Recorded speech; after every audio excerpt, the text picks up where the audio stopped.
The night grew dark as rain poured down. The streets were empty, as there was no one around. Just then, a fleet of black Hummer vehicles drove in at high speed, splashing puddles of water. The vehicles pulled up at the entrance of a hospital building. As the car doors opened, a group of burly, muscular men got out. One of them was smoking a cigar. He was a large and muscular man with a beard, more than 6 feet tall, at least a head above normal men. His arms and thighs were bulging with muscle. "Guild Master. That man is still inside, he never left." The last assassin pointed to one of the floors of the building. He had been lying in wait for support to arrive as he spied on Dustin. "I expected that you could handle this guy on your own. Why do I still have to be personally involved?" The bearded man narrowed his eyes with displeasure. He was the Guild Master of the White Dragon Guild. "Guild Master, don't underestimate that guy. He took us down as easily as dominoes." The assassin reported. "All right, surround the building. The earlier we get this settled, the earlier we can rest," Rhys ordered impatiently. If it weren't for Edwin's orders, he wouldn't have inconvenienced himself by coming down personally. "Stop! Who goes there?" A group of bodyguards dressed in suits streamed out of the building. They were the Harmon family's men. What? Was there a group of men protecting him? "All right, you boys can use them for practice." Rhys motioned to his men. "Yes, Guild Master." His disciples behind him grinned evilly and rushed up to fight the bodyguards. They were out for blood like a pack of wolves. "Stop them!" The bodyguards were not to be outdone. They pressed forward as one to block the guild members. The scene erupted into chaos. Although the bodyguards were well trained, their fighting skills weren't on the same level as those of the members of the White Dragon Guild. After a while, the bodyguards were forced to retreat, falling under the pressure. Who dares to go against the Harmon family? An aggressive roar interrupted the fight as Stefan emerged with a few of his comrades.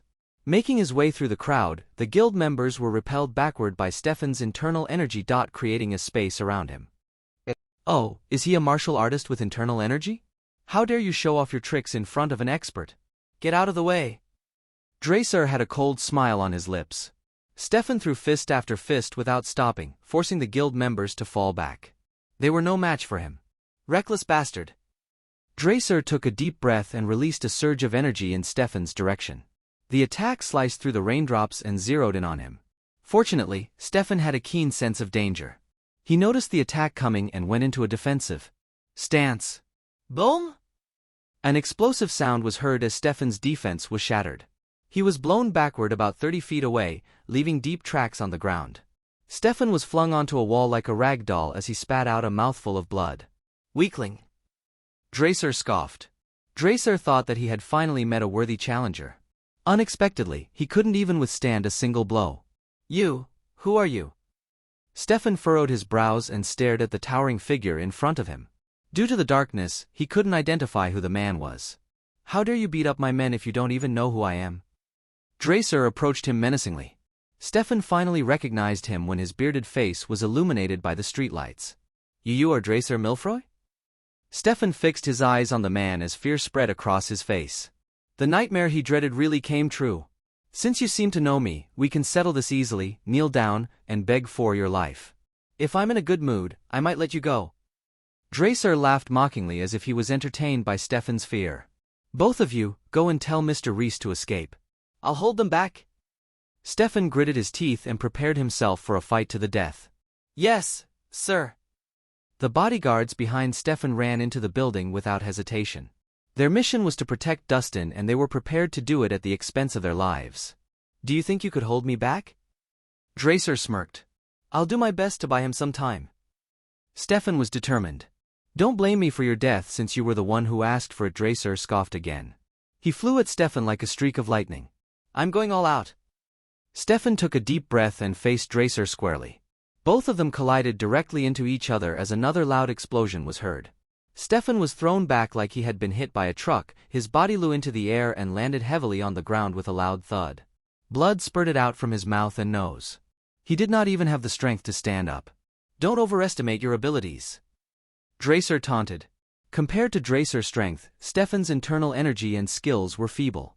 "Mr. Rhys, I did my best. I hope I have bought enough time for you to escape," Stefan muttered as he laid in the rain, despair in his eyes. Rhys was on another level as he had already attained the highest tier of martial arts. In addition, he had trained his body to be as impenetrable as steel. No wonder he was deemed the best martial artist in Swinton. Stefan knew that he was no match for Dracer. He couldn't even put up a good fight. It is an honor for you to die at my hands.